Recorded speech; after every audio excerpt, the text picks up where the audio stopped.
Livestream. In this tutorial, I am going to be covering, apologies for the feedback there, I am going to be covering Omega materials appliers, reskinning the Omega applier. I'm also going to do a basic intro to materials so you kind of get an idea of what those are and how they work. And we're going to make an Omega Advanced Materials applier, which is a little different from a standard Omega applier.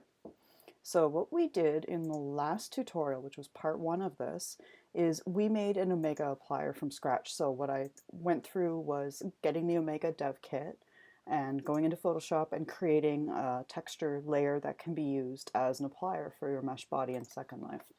And I'm currently hanging out on a platform here, and I'm wearing the one that we made in the last tutorial. So this denim tube top that I'm wearing is actually a layer that I am wearing over top of my Slink mesh body. And I just want to talk a little bit about what I'm wearing here. So I'm wearing a combination of both appliers and mesh clothing on the Slink Physique body.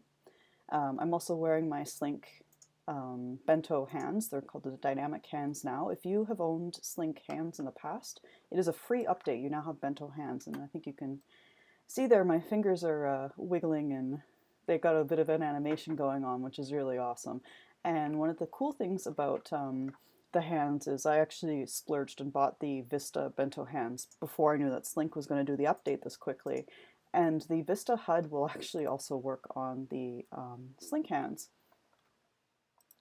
So what I have here is I've opened up the Vista HUD, and of course the pliers and the nails don't work. These 2 tabs, hands and nails, don't work on the Vista HUD, but the animation one does. So I've got the random hand animation on, and even though it's the Slink hands, not Vista, they actually look really good.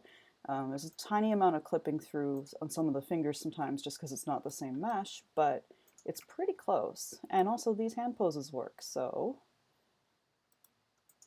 I can use these animations with it. So the Vista hands are, I believe that they're $9.99 lindens. I could be wrong on that. It's a pretty good investment if you don't have the Slink hands. If you do have the Slink hands, this is a free update, so you should get it. You should also get the Slink hands anyway, because out of the 2 hands, I prefer the mesh on the Slink. But I really enjoy these animations in here.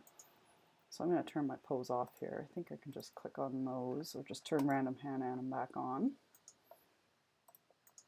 Other things I'm wearing is a combination of, like I said before, a combination of mesh and appliers, and this is kind of how I dress these days. I know a lot of people are like, ugh, appliers, fit mesh is the way to go. I actually think a combination of the 2 is the way to go.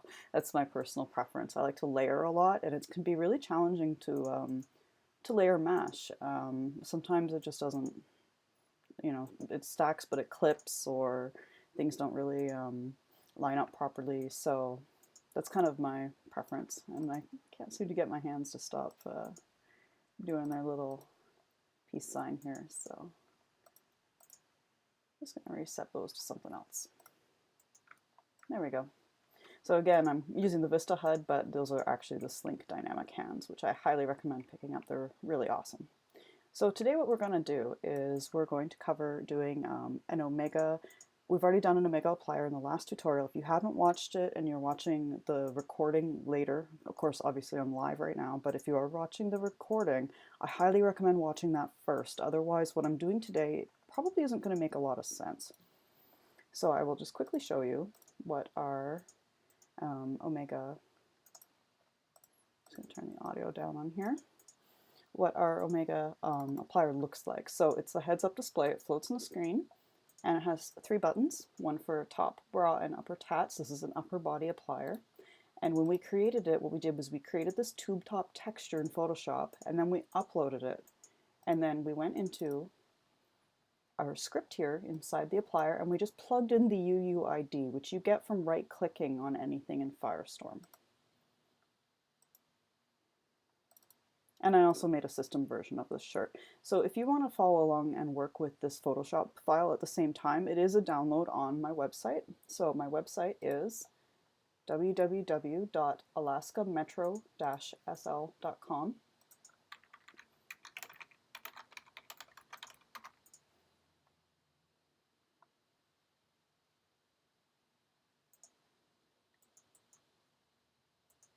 Bear with me, my computer is going to be a little slow, and it's going to slow to a crawl when we get into the materials, unfortunately.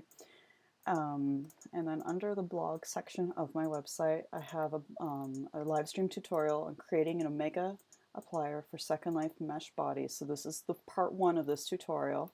And as part of that, there's an assets download. So this gives you the agenda of this live tutorial that I'm showing you now, the first part, the slides, and also a cleaned up Photoshop file. So we're going to work with that Photoshop file again to make our materials today, and also a variation so we can do a multi-HUD.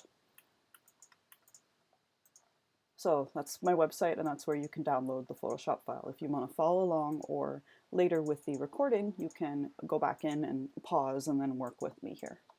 Up to you. And I just wanted to go through sort of some slides with an introduction and an overview. What is Omega? In case you're watching this and you don't know, Omega is an applier system. It is universal. So if you're wearing a mesh body, there are the layers that sit over top of the mesh body that allow you to wear a texture, the same UV as the system clothing that we all wore like 10 years ago. And the applier just basically applies that to your mesh body. So what Omega does is it bridges that gap, because every system is different. They all have their own development tools, and it can be very frustrating. There's a universal Second Life UV map that everybody uses, but until Omega came around, there wasn't a standard system for creating these and applying them. So it's a universal applier system. As a creator, there's only one applier script that you need, which is the standard dev kit, and it works on many bodies. In fact, it works on almost all of them. At this point, the mesh project is the only major holdout. It also works on heads, so you can have Omega makeup, which I might cover in a later tutorial. I think a lot of people would be interested in that, because that's what I specialize in primarily with my Second Life store, is makeup. And it works on hands, feet, lots of different things. Your customers, if you are a creator, have to install Omega on their mesh bit. So this is something they have to do on their own, and this is a separate purchase from Omega, with the exception of a handful of bodies out there. And the most important thing is the default Second Life UV map is what you're creating all of your stuff based on. So this is the body standard. This is what allows us to have a universal system. So making an Omega applier, I covered this in the last tutorial, but I'm going to just do a quick run through so that you're up to speed. You need to be at the texture creator, or you need to own a full permission texture kit, because the Second Life and Omega Terms of Service do not allow you to rip other people's clothing and textures. Do not do it. The best case scenario, you end up with something that doesn't really work and you can't resell it because you didn't make it. And worst case scenario, you get banned. So don't do it. Your texture needs to fit the standard Second Life UV map, otherwise, of course, it can't be universal. And you need the Omega Dev Kit, which is actually 0 lindens in world or on the marketplace. I usually just grab it from the marketplace. And in part 1 of this tutorial, we covered all of that. So we ended up with our lovely applier that I am wearing here.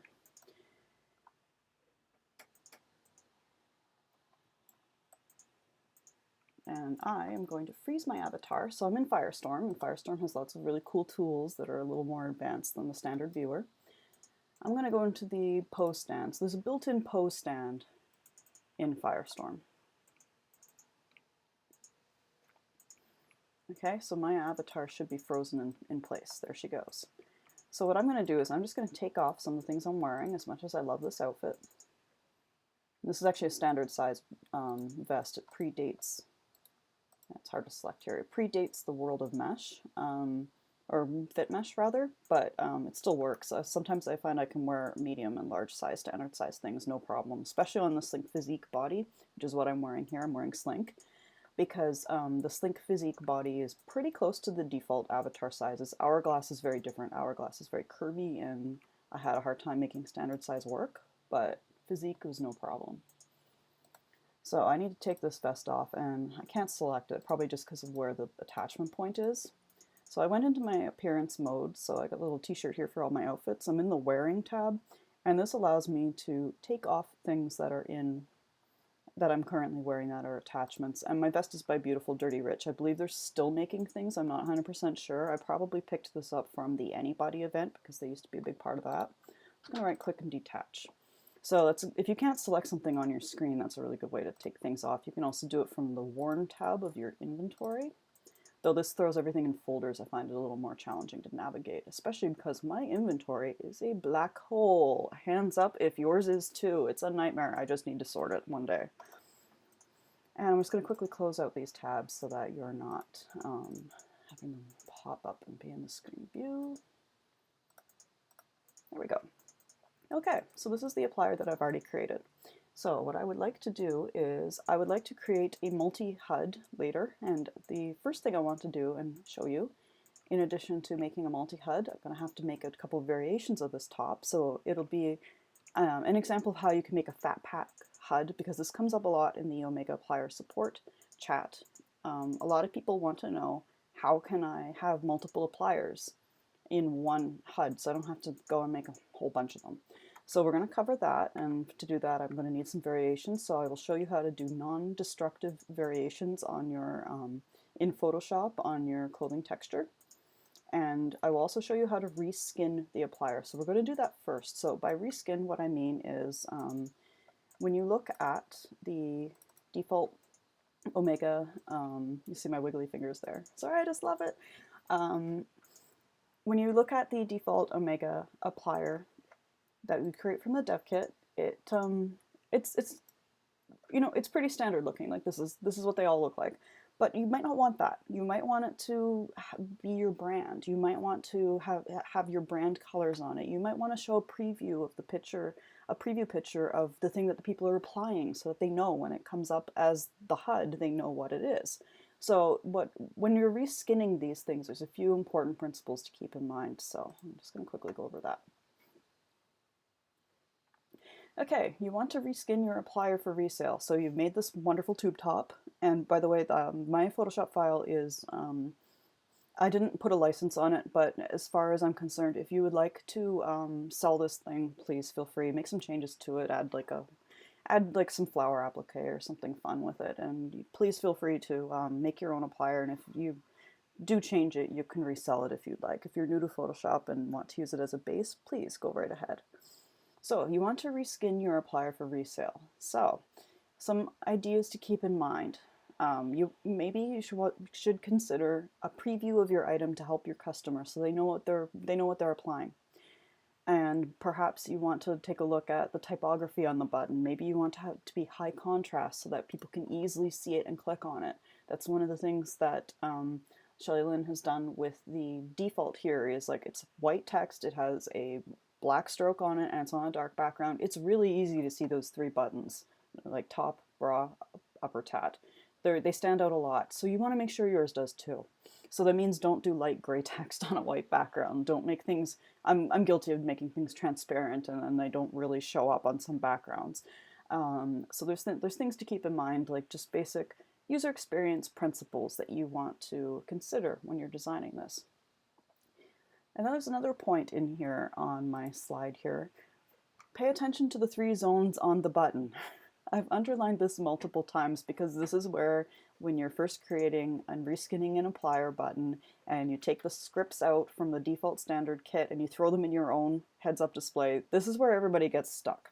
So what are the 3 zones? Okay, it says top, bra, upper tat, but when you right-click on it, those aren't prims. This whole thing is a prim. So how did they do that? So what that means is there are zones in here, and these zones determine where people are going to click, and where they click determines which layer are they going to apply to. So is it going to apply to the topmost layer of the mesh body? Is it going to apply to the underwear layer, which in this case is labeled as bra? Is it going to apply to the tattoo layer? And you want all 3 layers in your Omega applier as a creator, because the point of Omega is that it's a universal system and not all the bodies have all 3 layers. So you might make an assumption that somebody wants to wear this tube top on their bra layer. Okay, that makes sense. It's kind of a bra, but it's possible their body might have a different use for that layer. Maybe they're wearing a tattoo on it. Maybe they got body glitter. Maybe they need to wear it on the top. Maybe the top fits better than the bra would. One of the things I like about Slink Physique is the applier layers, the fabric stretches in a way that a real fabric item would, rather than being completely close to the body. You can see at the breast definition here, like there's actually a gap there where fabric would stretch. So it makes the most sense on Slink Physique to wear this on the top layer. But maybe the top layer has a jacket, and so therefore it needs to go on the bra layer. You need to give your customers the ability to control that themselves. And a note on the upper tattoo layer, you know, I wouldn't use it for anything other than tattoos and possibly stockings or like body glitter or something like that. But you don't know. Maybe there's only one layer for the body that the person's using. You don't know. And one of the other things of the Omega system is we're so used to working with the popular bodies such as Maitreya, which has these buttons don't actually matter because there's a pop-up that shows up that tells you which layer you're going to apply to. It gives you that option. We're so used to working with that we forget that that's an exception, that's not the rule. Most of the bodies, these 3 buttons are crucial. So how does it know where it's going to click? Well, in the description, there's 2 numbers here. They're separated by a comma without a space. And those are the coordinates of where that split happens. And I'm going to show you in a minute, after we do a little demo of making a texture to reskin our applier. I'm going to show you how you know what those numbers are. There's a very useful tool out there to help you with that. There's a transparent texture that gives you those coordinates. Okay, so one of the other reasons that you may want to consider reskinning your applier is if you right-click on this one that we've already made, the creator shows as unknown. It's also possible that this creator would show as Shelley Lynn Bailey, who is the creator of the Omega system, and it's really like her genius that's enabled us to do this. You want that creator name to be you, obviously, because you're selling the product and you want people to be able to know who made it. So when I created this applier in the last demo, what I had done was I just dragged out the standard dev kit. I just dragged it out into the world and I put my UUID in it. I renamed it. I picked it back up. So when we're reskinning an applier, we're not going to do that. We're actually going to make a brand new heads-up display. And I'm going to close this too. So let's think about the design here. We need 3 buttons and we need to label what they are. Okay, so we have the top, we have the bra, and we have, oh, thank you. My stream has just been promoted on the Omega applier system, so hopefully we'll have a few more viewers in a moment here. Hello, everybody. What we're going to do is think about the design of that and what we want our buttons to look like. So we want to have high contrast, we want the buttons to be labeled in a way that's very clear, and we probably want to say somewhere on it that it's an Omega applier, especially if you're creating for other bodies as well. For me, as an example, I create appliers in all my applier clothing for Slink, Maitreya, and Omega. Some of my older stuff does not have Maitreya and does have the mesh project. I've switched that out for Maitreya. And really, Omega will work on Slink and Maitreya as well. The main reason I create for Maitreya as a standalone is simply so I can work with their materials, which Omega does not do on that particular body, and more about that later. And I just put in a Slink applier just because I always have. It's left over from the days before Slink really had an Omega compatibility, and now it does. So the Omega will work perfectly fine on it, as will materials, which is why I'm demoing everything on Slink Physique today. And if you don't own Slink Physique or the Hands or Hourglass, you really should try a demo. It's a fantastic body, and that and Maitreya are my 2 go-tos these days.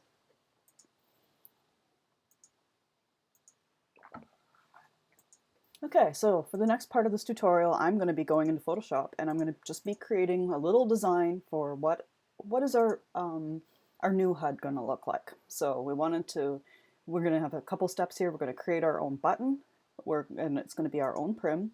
We're going to apply a texture to that, which includes text for these buttons, and then we're going to drop the scripts in, and then we're going to figure out where are these buttons going to go. Like what are these buttons going to do here in terms of the splitting up to get these numbers in the description for where are the breaks for the 3 buttons, the top, the bra, and the upper tattoo layer. So I'm going to open up my Photoshop here. It's going to take a minute. And I just want to, while it's happening, I just want to say hi to everybody who's watching now. Thank you very much for joining me. I am keeping an eye on the live chat. I am sure that there is a little bit of lag on this channel. So if you have any questions, throw them in the live chat, and then if I do see it, I will try to answer as quickly as possible. Okay, so Photoshop is now open. I'm going to create a new texture. So what size should this be?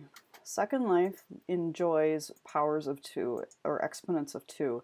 So that means that textures are best when they're uploaded at 64, 128, 256, 512, and 1024. You can go even more higher than that, but I think 1024 is kind of where it maxes out with a balance of being able to load well and also be sharp and have detail. Our button is really small on our screen, so let's just do 512. So I'm going to set my width and height to 512 by 512 pixels. And I've created a new blank document with a background here. The first thing I usually do is just rename the background layer and unlock it. Not for any particular reason, just because I prefer to work that way. So we've got a white piece of paper, a blank piece of paper. We're not inspired yet, so let's get inspired. Let's design our heads-up display here. So I'm creating a new layer each time just because I find that the easiest way to work. I don't want to do destructive editing. I want to be able to go in and change things later. And I'm just going to create my 3 buttons. So in this case, I'm just going to create a black box.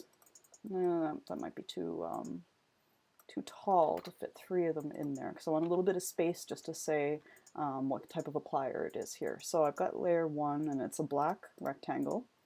I'm just going to hold down my Alt key and Shift, and I'm going to drag it, and now I've created a duplicate. I'm just going to do that one more time.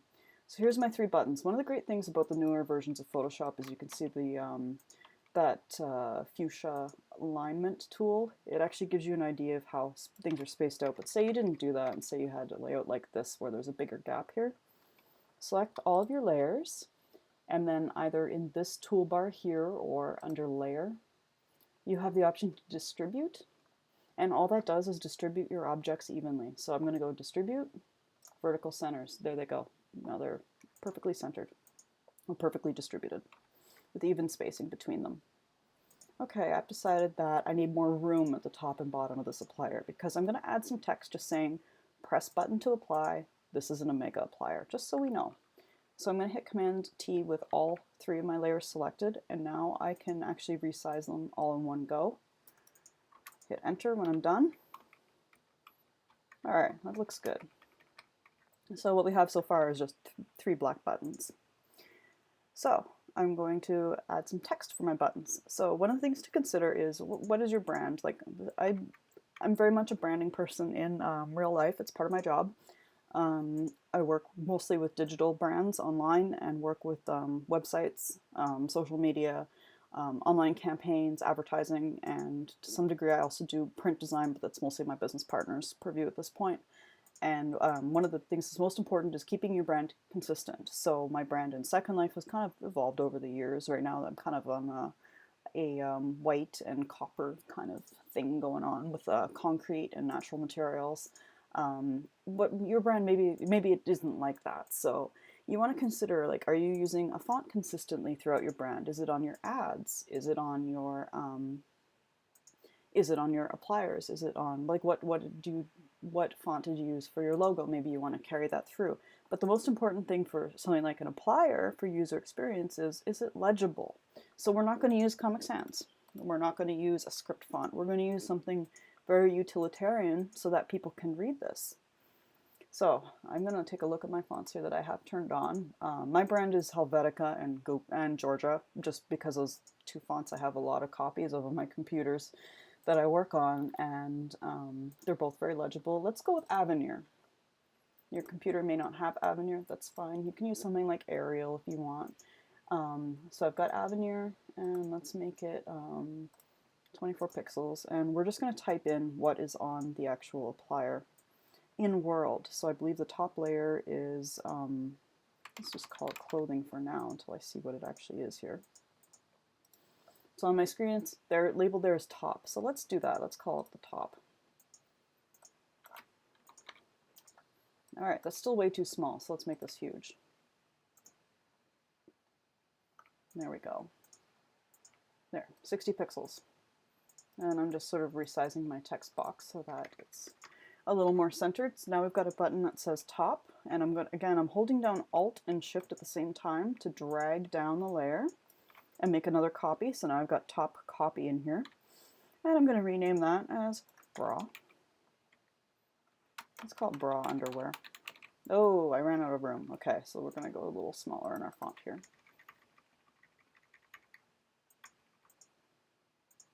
All right, let's go 42. And again, holding down Alt and Shift just to make another copy of my layer here. So I've got bra underwear copy, upper, tattoo. Okay, so I've got my 3 buttons here. And the last thing I'm going to add is just a little bit of text that's going to say,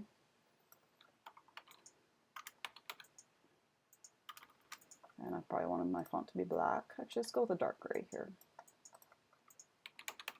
Press button to apply. Again, I ran out of room, so I hit Control or Command A to select all, including the text that is cut off by the box, and I'm just going to resize it down. And let's make it a little different looking from the buttons, just so the buttons really stand out. Let's make it light.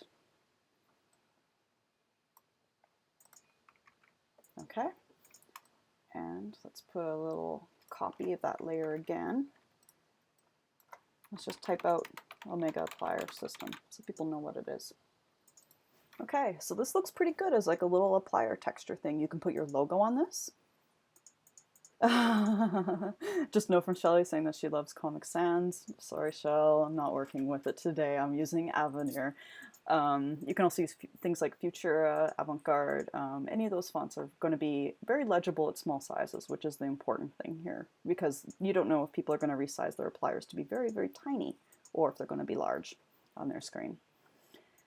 So you can put your logo on this. You don't need to use a square, though that's the easiest.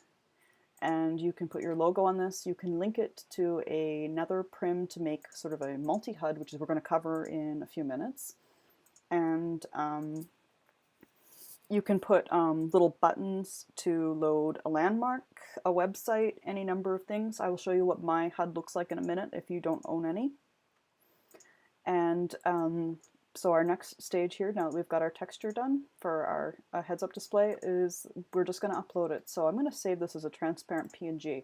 So this is going to float on people's screens, and I gave it a transparent background just so that it feels a little more like a heads-up display and a little less like somebody threw a plywood box on your screen. So I'm going to go File, Export, Save for Web. So the command for this in Photoshop is Control or Command Alt-Shift-S, I believe. I know where they are on my keyboard. I'm on a Mac, so I don't know where they are on your screen or on your keyboard, because I am on a Mac, but I'm using a PC keyboard. I got my own system here, which is kind of bizarre. So we're going to save for web. You're going to get this this pop-up in Photoshop, and you have some presets here. For transparency for Second Life, you want PNG 24 with transparency checked. You don't really need to worry about anything else. You can resize your image from here if you want to, and we can see what this looks okay at 256 by 256. I think it does, so let's upload as that, because that will load even faster for people than a 512 by 512 image. So I'm going to save that, and I have a folder going on for my tutorials.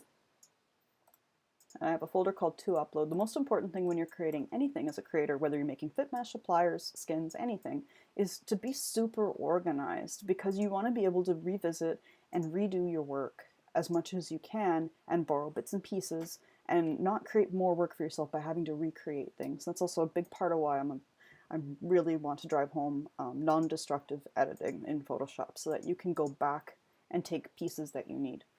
So we're just going to call this reskinned applier HUD, I guess. Omega.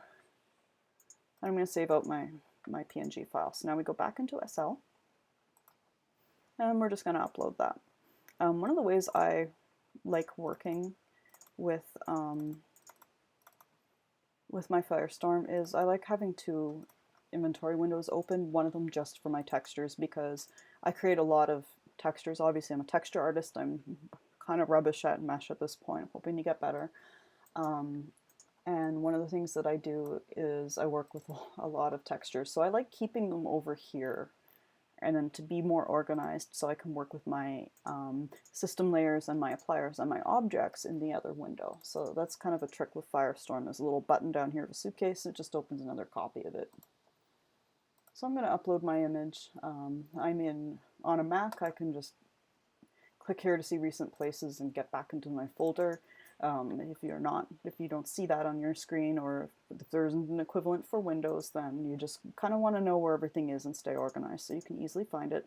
And again, we resized this down to 256 by 256 to make it to help it load even faster for your customers. I'm just going to click open and upload. Okay, so we've got our texture uploaded. So what's the next step? We're going to make the plywood cube. This is the same cube everybody starts with. Hello cube. So this cube is going to become a heads-up display and attached to our screen. It isn't there yet. One of the things that I like to do with my HUD is I like to have a texture in the back which is only visible if it's resed in world, that just says this is a HUD. Please pick this back up and wear it. Just in case you have somebody who's new to SL who does drag it out and res it. So I've selected just one face here in Firestorm's build tools, and I have a image just called HUDs back. There we go. I'm just searching for my textures here, and this is something I've already created. It just says I'm a HUD, pick me back up, right click on me in your inventory and select add. And this is just in case people res this out. This will not appear on the actual final HUD, it is on the back. So let's look at the front here. This is where we're going to put our texture. Again, I've got select face selected, and I'm just going to drag over my texture into the texture box. There we go, look at that. I'm going to make it full bright. You don't have to because HUDs are automatically full bright. So we've got the starting point to our HUD, but we're not done yet because this doesn't have the scripts in it yet. So to get the scripts, what you're going to want to do is drag out and pick out from the contents the scripts from the dev kit. While we're at it, let's just rename our HUD here. So this is the Mega Applier Tube Top Denim. Okay. So I'm going to go into my developer kits. As you can see, I have a lot of them out there. I'm going to get the standard developer kit, and we have the upper body. And I believe this is the latest version, 1.6.1, but you always want to make sure you've got the latest dev kit when you're making something.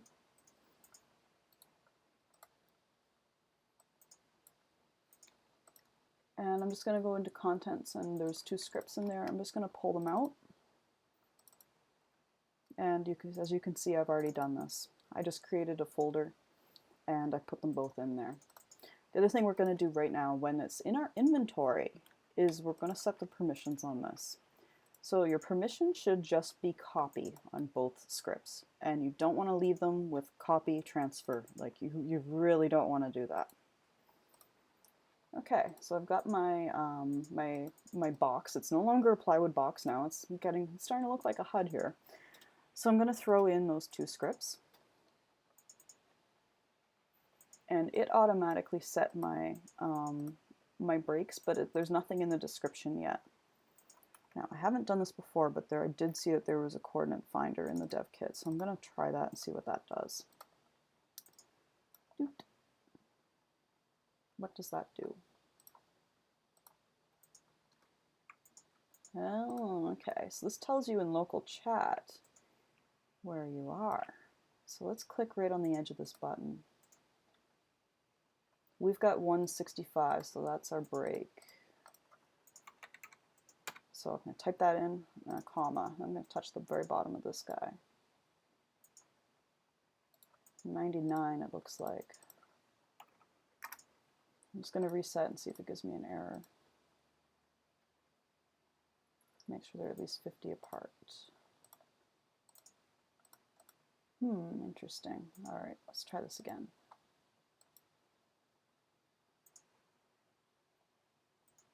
Yeah, it's saying 158. And let's click halfway in between those. 91. It might still not like this.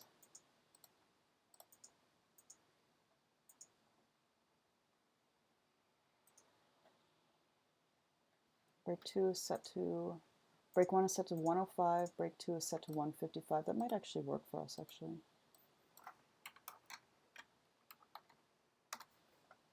Let's just leave that for now, because that's what it's suggesting in the coordinate finder, and when I reset the script, that's also what it suggested. Oh, also note from Shelley, do smaller number first. That was probably part of the error as well.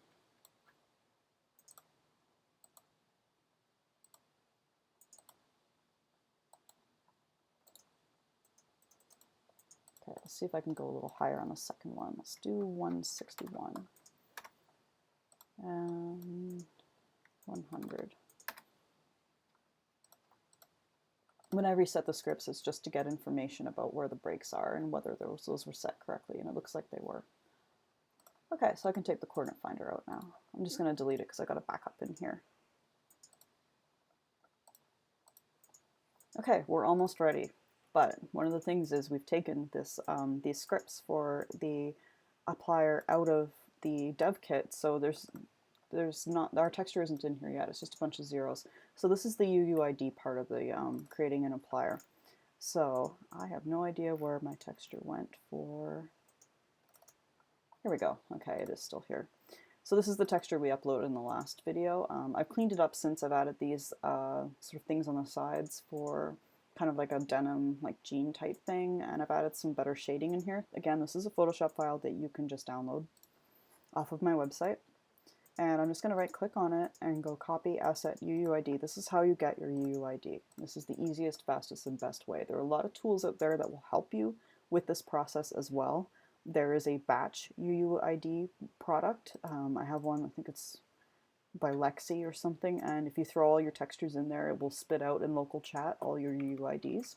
And I find that very helpful as well. And there's also a couple of products out there by scripters that are useful tools that will tell you the name of the texture and the UUID, and it will pre-format them for a note card for you if you're creating appliers for other systems. So I just plunked my UUID in here and I clicked save. We're just going to double check our permissions. We want the next owner to be able to copy it but not transfer it, because then they can go and sell it. And make sure our contents have the correct permissions. I'm just double checking that they're copy only. Make sure our name is correct. Make sure our description has those numbers in there. And we're ready to pick it up. So let's take it. And now it will appear in our objects folder. I'm going to copy and paste that into my Livestream folder just so I know where it is. I'm going to right click on it and I'm going to attach this to a HUD. Now this is the most important part of creating a HUD, is figuring out on your screen what's the best real estate for it, okay? Because as you can see, I have a lot of HUDs on right now. I have even more when I'm wearing Omega relays. So I currently have a heads-up display for my Slink hands and feet. I have one for Vista. I have the Slink Physique heads-up display. I have the Laletka heads-up display. And I have the Slink Dynamic Hands heads-up display. And it's getting kind of crazy in here. Sometimes I also have stuff for lighting and posing when I'm creating ads. So this is getting pretty nuts here. I don't think that we need to have all these HUDs, but I guess we do to run everything we need to do here. So what's the best spot currently for a HUD if you're going to attach one more to make an applier? Well, in my opinion, it's the bottom right corner. Hardly anybody uses this. Another good spot is the bottom middle. So I find that these two areas on my screen have the best real estate. There aren't, to my knowledge, there aren't very many HUDs that appear there. I know Laletka obviously doesn't, they're the bottom left. Maitreya doesn't, they're the top left, and Katwas are either the top left or right. So we know that that's a pretty good spot because there's nothing there.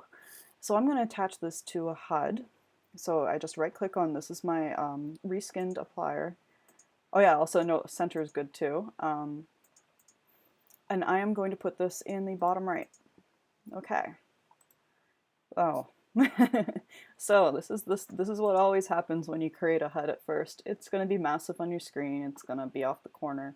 So how do we fix that? I'm going to right click on this and I'm going to edit it. So I'm in edit mode, but I still can't do anything because my arrows are off the screen. So what I'm going to do is I'm going to use my middle scroll wheel and I'm going to zoom out. And here you can see this white border is my screen. And this HUD can now be moved into the screen where I can see it. And to zoom back out, I'm just going to hit my mouse wheel again. And now I'm back into my usual view. And again, it's massive. So we're going to stretch this. When you're stretching anything in SL, whether it's hair or like an object or decor or anything, you want to stretch both sides and you want to stretch the textures just to keep everything really consistent, especially when it comes to mesh items. Otherwise you end up with some pretty broken looking stuff. So I made sure that stretch textures is selected and stretch both sides. I'm going to click and drag on the white corner and I'm just going to size that back down. Alright, I don't love the way that my text looks where it says press button to apply. I think that's awful. I think it's just a matter of the gray text on a gray background here because I've got a gray. Yeah, it looks okay against the sky. It's not that legible, so let's make that black. I'm going to go in here and I'm just going to go back into Photoshop and I'm just going to make that text black, and instead of being light, I'm going to set it to book in terms of the font weight. So just a quick little tweak. Again, Command Shift Option S is to save for web, or you can go to it from the File menu.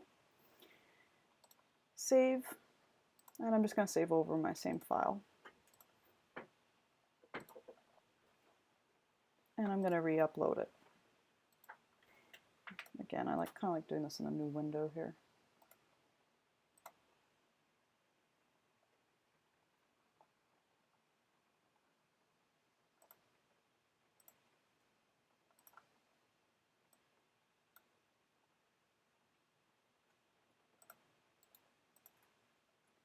So I'm hitting select face just to grab that. You can actually edit the textures on a HUD while you're wearing it. That works fine.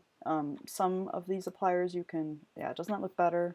It's a little small. Maybe I'll resize it slightly. There we go. Ideally, I would probably also have the Omega logo on this, so you can tell at a glance that it's an Omega applier. I didn't really have time for that. So let's just confirm that this actually works. Just a note on the Slink Physique and Hourglass bodies, your Layers tab has to first be on before you apply a clothing item. It does not turn the layer on automatically. So I've got it on the clothing layer, so I'm just going to hit the top button. And you can see in local chat, it tells you where it's applying it. So it says attempting to apply Omega applier, tube top denim, which is my name of my object, to top, which means we've done the breaks correctly after much fiddling and trial and error. And like I said, this is where most people make a mistake, because if they're working with the Maitreya mesh body, those 3 buttons don't matter. And if that's all they're testing on, it could be broken and they would have no way of knowing.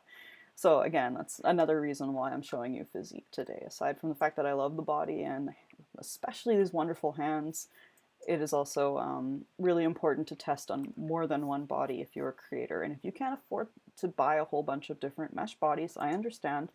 Some of the demos of Omega compatible bodies have Omega built into them. If they're a body that has Omega built in, the demo will work fine. So you can always test on the demo. And I believe that would be Signature Alice, Tonic, and E-Body. All 3 of those have Omega built in, so there's no kit that you need, and the demo will work for testing. I'm kind of tired of standing around here, so I'm going to turn my AO back on. Okay, so what we've done so far is we have reskinned an Omega applier and made it our own. We've got our own brand going on here, which is pretty awesome. So we've got our own button. So other things we could add to this is a logo or a button to load a landmark or give a landmark or go to a website. I know you all like staring at my avatar's ass, but I'm going to turn around here. Apologies for saying ass. Oh, also a note from Shelley, as I was saying about testing on different bodies. There's a note that a lot of the plug-in bodies will work too if you have the Omega kit. So I didn't know this because I barely demo anything. I just if I love it, I buy it immediately. But apparently some of the demo bodies that are not Omega built in but have the plugin, some of them, if you use the activator, you can actually work with the demo as well. So you don't need to buy the full version unless you love it, want it, or you need it. All right, so I'm just going to detach my guy here, and we're going to go into the next thing that we're going to talk about. So, multi-HUD appliers. One of the amazing things that you can do with the standard Omega Dev Kit is you can link a whole bunch of these together and make a fat pack. Isn't that awesome? I think it's awesome because most of my clothes actually have more than one option. There might be a corset and a bra. There might be the bra on its own. There might be the corset on its own. I don't want to make a million appliers, but a million applier HUDs for that. I just want one. So what we can do is we can have multiple buttons with the Omega script and labels, and then we can link them all to a root prim, and this root prim will act as the backing prim that will be the primary part of the HUD, and we can create our texture on that, add our texture on that. So the Omega buttons, instead of what we had just created for a single, where we're applying a texture to the whole thing, we'll be applying the texture to the root prim, and then the buttons will be transparent. Because we're linking a bunch of objects together, we can include additional scripts like landmark givers, URL loaders, etc. And I will show you an example of one of mine. And I also have an important caveat because we are, hopefully, if we have time, we're going to go into making an Omega materials applier. They cannot be linked. The only exception to that is nail polish with materials, nail polish appliers. Omega nail polish appliers with materials are, they are linked up together. But the clothing ones cannot be linked, and neither can the tinting, because they have very specific button needs. Okay, so I'm going to show you a quick example of one of my HUDs that I have reskinned. If you don't own any of my applier clothing, why not? No. If you don't own any of my applier clothing, you haven't seen this before. Let's look at one I know. I've redesigned these recently, so I'm just going to open up one of these. That's what they look like, and I got an issue. There we go. It wasn't fully loaded. So what I've done is I've done a preview image of what the applier looks like, and I've done the 3 buttons, which you can see here: clothing layer, underwear layer, and tattoo layer. And I'm just going to change my background here because it's hard to see things on it. I have also got, you can click for a landmark, you can click for the marketplace, you can click for user guides, you can click for my website, and you can click for all the social media things I'm active on. And I am very active on social media, so please follow me, especially if you find this tutorial useful or interesting, or you would like to offer feedback on what else I can do, because I'd be glad to do more of these. So this is what I've done for a single HUD. So this is actually a lot of prims connected here. There's a prim for this preview thing, a big one for the button, which you can see I've got those zones in there for the breaks for the buttons, and then I've got one prim each for all of these buttons. But the background, the texture itself is all on the backing prim. So this one giant box has my texture on it. Actually, that's not true, there's 2 here. There's another one for just the bottom part because I used that for multi-HUDs. Okay, so that's what we, that's kind of like the design that I use there. And I can show you an example of a multi-HUD. If I can track one down. I know I did one for something recently. I'm trying to remember what that was. It might have been lingerie. Yeah, okay. This is 2 examples, so I basically put them side by side. And I still have these little buttons down here. So this is all one, it's just 2 different prims, but this is all one prim, or one texture. This is all one texture, and this background here for this text is all one texture. So that's how I've done that. And I'm just going to detach that. So let's make one of these. It's not as hard as you probably think it is.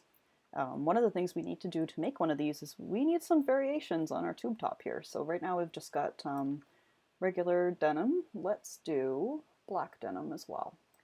So I'm just going to save my art here for the heads up display. I'm going to save that under WIP, which just means work in progress. I'm going to call that reskinned Omega HUD. Just make sure I'm saving as a Photoshop file with all my layers intact. This is just in case I want to make a change later. Say I want to do a bottom applier. I could change where it says top, I could change that to bottom. I could take out the bra, and it could be lower tattoo. And then I would have a lower and top. Close that out. I'm going to go back to my work in progress folder, and I'm just going to open up my tube top here. So this is my tube top. This is the Photoshop file that's cleaned up. You can download this on my website. So I've got the diffuse, because again, we're going to go into some materials in a moment. I've got the shading base, which I showed how to create in the last tutorial, and I've got my alpha channel, which we just used PNG for this, a transparent PNG for the diffuse layer for the example, but when we get into materials, this alpha channel actually becomes important. So we've got a diffuse layer here, but say we want to make this black. So one of the best ways to do that is non-destructive editing, which again, that's what I want to do everything in, is to create adjustment layers. So that's this black and white guy down here in your layers palette in Photoshop. And you got a bunch of options here. Typically I work mostly with the levels. I feel more comfortable with levels than curves. They both do very similar things. Hue, saturation, and sometimes I work with, I think it's selective color. But yeah, right now we're just going to work with levels first. So we want to make this darker. When working with levels, I find that the best way to ensure that your detail does not get lost is to only move the middle slider. So we're going to move this darker, but we're finding that the whites are still pretty bright. So this bottom slider here controls sort of your contrast between your blacks and your lights. So if we move the lighter slider over, we're just going to dim those brights a bit. You don't want to do it too much, because if you do it too much, you start to lose detail. So we're just going to move it over a bit. Okay, I'm okay with the way that looks right now. So right now we've got a dark denim, but what we actually want to have is black. So I'm going to go into hue saturation, and I'm just going to crank down the saturation on that quite a bit. And I'm going to look at, do I want to kind of tint this a bit? I might kind of go brownish on it. So I'm moving my hue slider a little bit too to add a bit of redness to that. That could still go darker, so I'm gonna darken that up a bit. I might move this slider a bit too. So it's a lot of fiddling around and seeing when you get it somewhere that you like it. I'm pretty happy with that. So one of the things I'm going to do here is I'm just going to select both these layers and I'm going to group them. So I'm going to go new group from layers. I'm just going to call this black adjustment. Okay, so now I've got a black layer. I'm going to turn off the background, and now I've got the transparent PNG. Again, Command Shift. Oh, before I do anything, number one rule of working in Photoshop: always save. Save every 5 minutes, because it will crash on you when you least want it to. It's just Murphy's Law, right? So Command S to save. I just keep, or Control S if you're on a PC, and I keep doing that obsessively. So now we're going to save for web. So Control Alt Shift S, or whatever it might be. You can also access it from the file menu. PNG, transparency, and make sure it's 24-bit. If you're interested in what an 8-bit PNG looks like, it looks like that, and you can still have transparency on it. But it does give you a color table of 256 colors, so it loses a lot of detail because it's 8-bit rather than 24-bit. And let's save that down, so it will go under the to upload folder. Let's go with black. Okay, so now we've got a black file, so let's attach that one, or let's upload that one as well.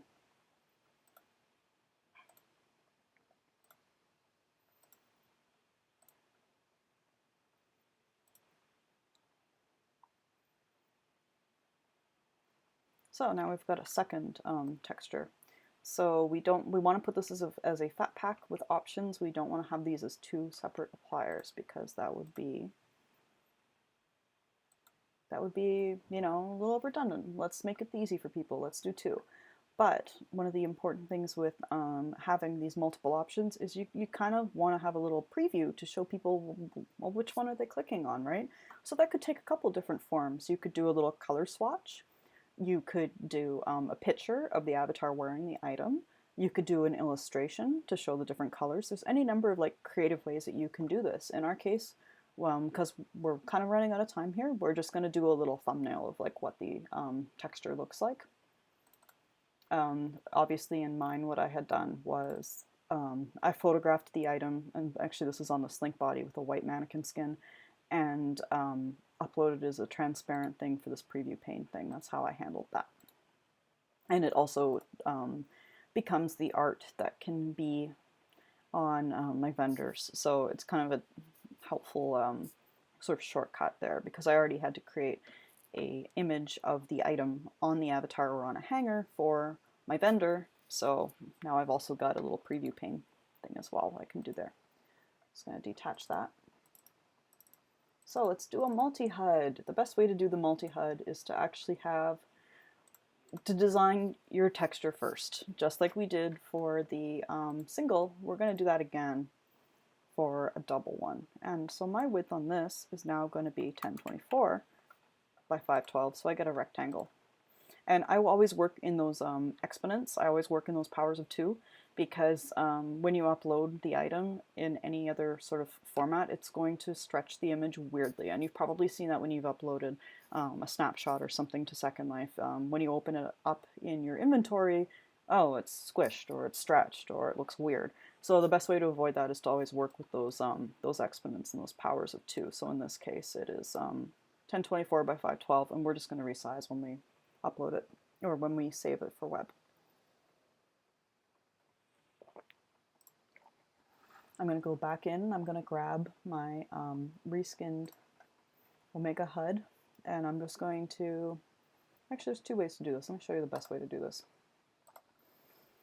The best way to do this is actually to include it as a linked file, so then if we make any changes to the text or the design of the original, it will be reflected in this file. So we're going to go File, Place Linked, and we're going to find our reskinned Omega HUD, and we're just going to click Place. So what that gives us is a linked version that we can't directly edit, but if we make any changes to the original file, it'll be reflected here. And I'm going to resize that down. So I'm just holding Shift to make sure that it's proportionate.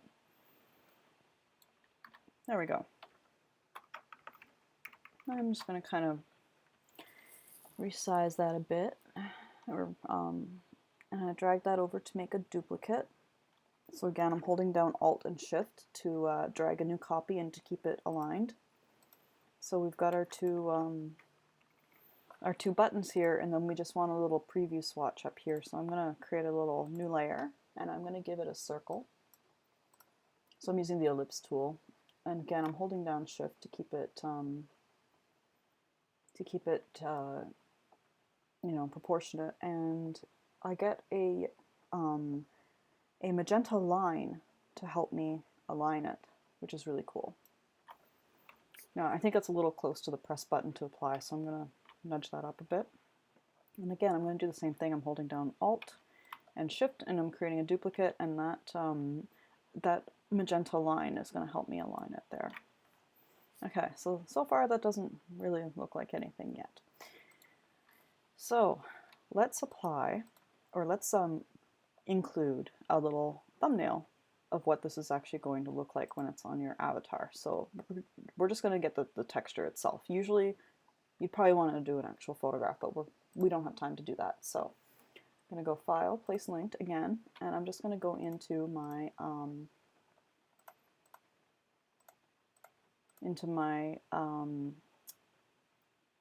my texture for my item, and it's placed as a linked file. Okay, so this still doesn't look like much, so we're going to resize this up until we get something that looks like a nice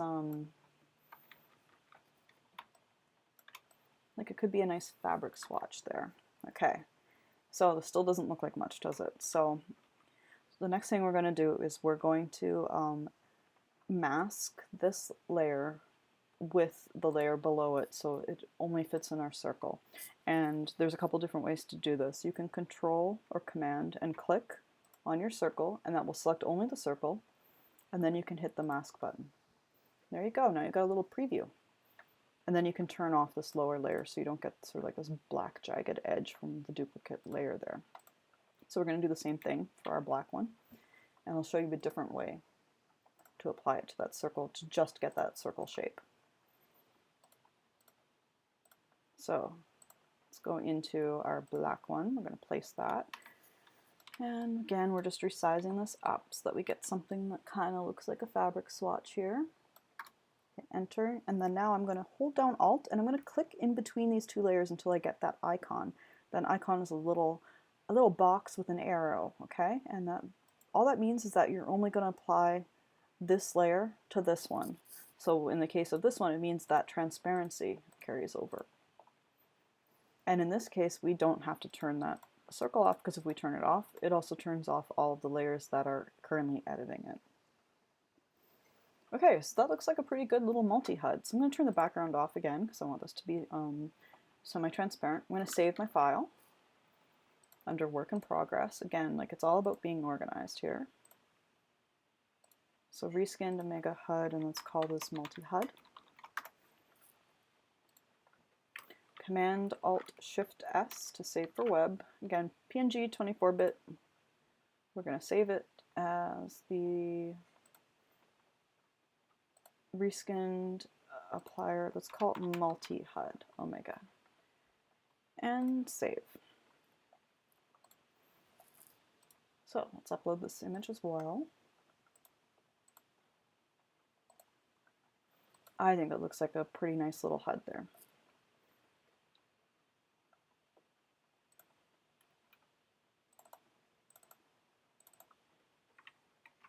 Okay, back into our plywood mode. It's all about the plywood today. Let's make a plywood. And let's stretch it out so that it fits the same proportions as our texture, which means that we're going to make this 1 meter wide instead of 0.5. And I'm just going to resize the edges here a bit. Just a note, when you're making a heads-up display, don't make it fully flattened like this, because that means people can't resize it down any further because it hits that hard limit of 0.01 meters and it won't stretch any further down. So you want to give them a little bit of wiggle room. Just make your buttons kind of fat. Okay. So I'm just going to de-plywood my plywood by making it blank. I'm running out of time. Usually I would do the blank or the pick up your HUD text on the back, but I ran out of time. So I'm selecting the face, going into content, and make sure I only have one face selected here. Okay, rather not contents, but into texture. Now I'm going to apply my texture. Okay, so we got a lot of room on the top and bottom of this thing. That's not a problem, because one of the things we can do is we can stretch it without stretching the texture and just stretch both sides, and we can kind of get that down a bit so it's not taking up more room than it has to on people's screens. There we go. Okay, we're not done yet. We still need to put the Omega applier scripts in, and because it's a multi-HUD, they have to go into 2 different buttons. And this is where I wanted to show you sort of my, because obviously I suck at doing those coordinates, sort of my trick for doing that, which is to use a texture guide, which I have already downloaded off the Omega website. So I got a new plywood here. This is going to be my button. Okay, so I'm going to need 2 of these plus this backing prim.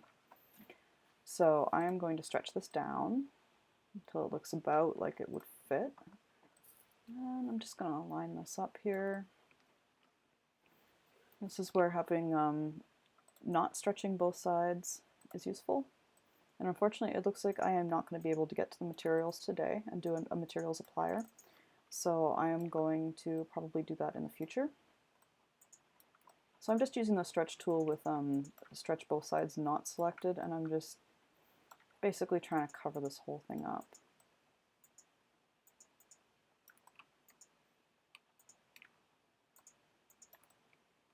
Okay, well, it looks like it covers everything pretty well. So we still don't want it to be a plywood, and we want to be able to see through it, so we're going to make it transparent. And one of the tips with working with transparent things is you actually have, in Firestorm at least, you have the ability to turn on your advanced menu. And you can go highlighting and visibility, highlight transparent, and that you can also see where all your HUDs are, especially the transparent bits that you may not be aware of. I note that on the logo head, at least, their HUD takes up an awful lot of screen real estate that you may not know about because it's transparent. So it's useful for that if you want to see if any of your HUDs are overlapping, even if you can't see that overlap. And it's also useful when you're working with a HUD yourself because you can work with these transparent buttons and actually see them. So I just set my texture to transparent from the Firestorm texture editor here. So you can see that it aligns pretty well. It seems to cover it all up. And my trick for getting those coordinates is actually to go into the texture, and I have already uploaded, let's see, what was it called? Xchords, I think.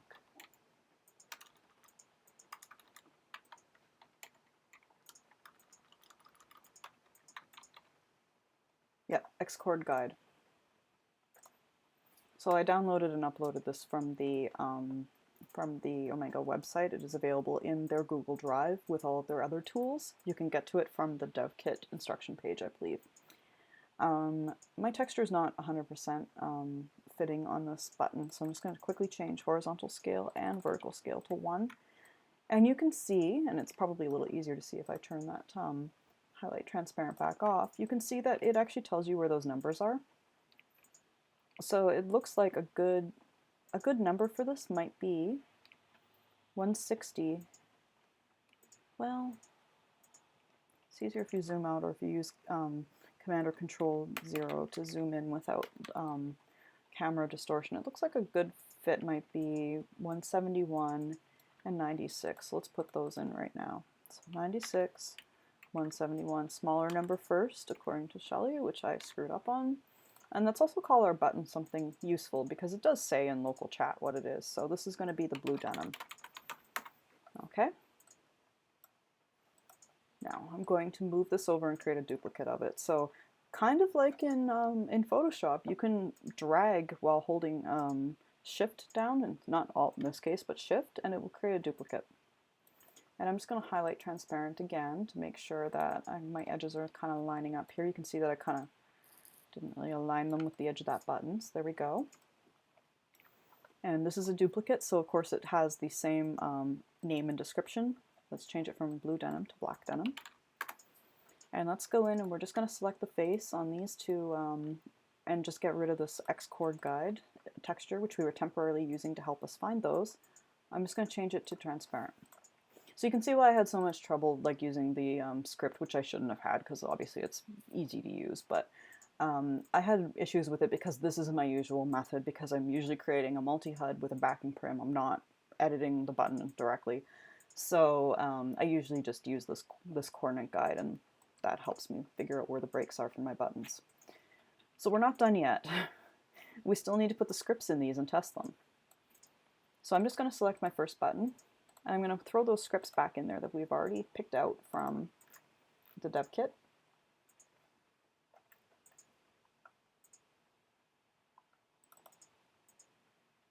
So it'll be under my developer kits. And I have a folder called scripts, which is where I take these things from. Again, just going to double check my my permissions for next owner. It should be copy only. And we're going to go in and we're going to get our UUID again. So this is like the third time we've made this, this applier, but by now it should be coming pretty naturally to you. So Omega applier sample demo, I believe that was my first one. Right click, copy asset UUID. And I'm just going to replace those zeros and save. And we're going to do the same thing for the next one, except we're going to use our brand new black layer. So dragging those scripts into our second button, checking their permissions. We know they're fine because they were fine on the other one, but just in case. And we're going to get another UUID. So this is the brand new one that we've uploaded. Just double check to make sure it's the correct texture. This is a good way to ensure you're not copying a UUID from system clothing or something dumb like that. And I say that's something dumb because I have done it all the time.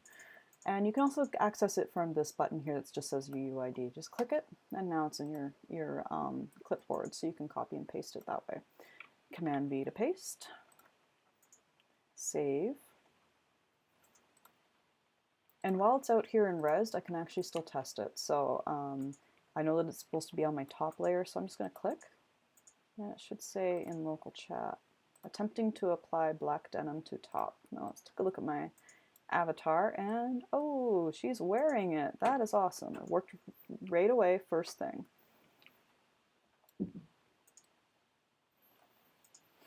So we don't want to pick this up yet because I still haven't linked it up. So I am going to ensure that everything is selected, so it should be a total of 3 objects, 2 of which are the buttons with the scripts inside, and 1 which is the backing prim. And the backing prim is the last one that you select, okay? So it doesn't give any indication right now that it's the last one you selected. So just to make sure, sometimes I hold down Shift and I just click it and unclick it to make sure it's the last thing. And again, to click on multiple things in SL, you're just going to hold down Shift and click while you're in build mode. So the keyboard shortcut to link things together is Command or Control L. And when it does that, when they're linked together, it changes so that there's a blue outline on anything that's linked and a yellow outline on your root prim. So this is another way to double check to make sure you've got the correct root prim, and we do here. This is correct. So I'm going to rename it as currently object. It shouldn't be object. It should be Omega multi-HUD tube tops. Let's call it that. You'd put your brand in here, or a better description than what I have. And I'm getting kind of tired of looking at red everywhere, so I'm just going to turn off that highlight transparent. Let's just do a quick double check and make sure everything looks good. I think it looks fantastic. So we're going to right click and take it. And now it's in our objects. Again, I don't want to leave it in my objects, so I'm just going to, and there it is, Omega multi-HUD tube tops. Just going to copy it and paste it into my Livestream folder. Right click and attach to HUD. This time let's do center. Oh, it's flipped. We used the wrong face when we made our texture. That is okay, because we can rotate it. And I'm just going to rotate it from the object rotation tool in build mode. I've got it selected on my HUD, and I'm just going to rotate it 180. Bam, there we go. It's a little big. Let's make this a little smaller. So I'm going to stretch it, and remember we had stretch both sides and stretch textures turned off when we were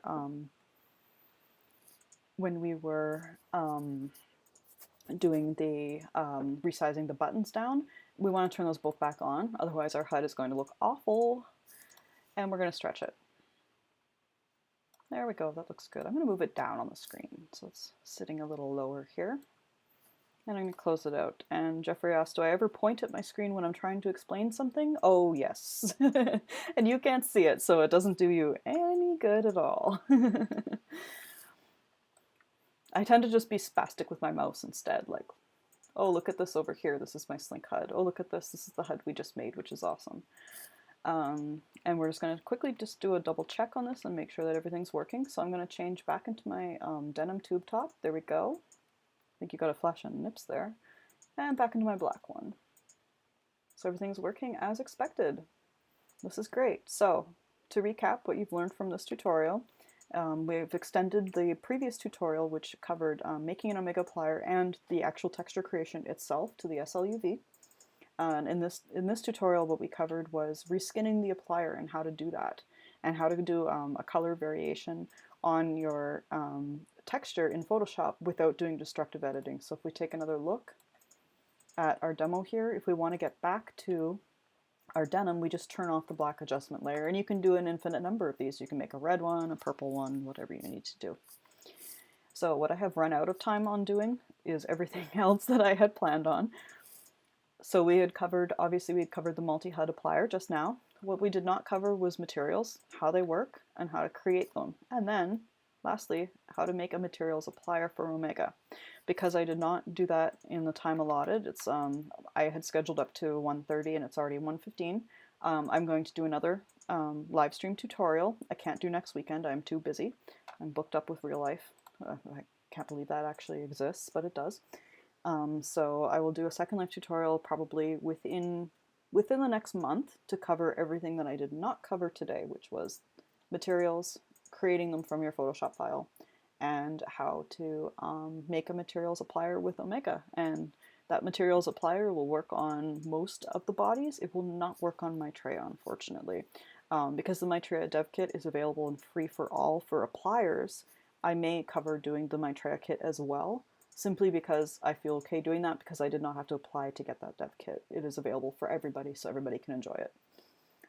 So I think that that is everything. Thank you so much for joining me today. I hope you learned something. And yeah, I hope you'll join me in the future for when I cover the materials applier. And Immortal Beloved just said, "What is this real life you speak of?" I have no idea.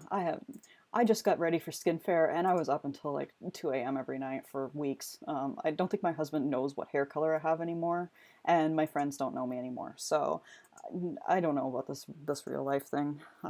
RL. I'm not convinced it actually exists, but I'm gonna try to leave the house next weekend. So I will be sure to post when the next live stream is happening. I will post it on Plurk, on my Twitter account, and also on Facebook. My Facebook page is very active. I post all my new releases on there. I post live stream on there. I post any blog posts on there. And if you have any questions or any feedback, either plurk.com/Alaska Metro, or facebook.com/Alaska Metro. Those are the best places to reach me. Thank you very much for watching, and stay fabulous.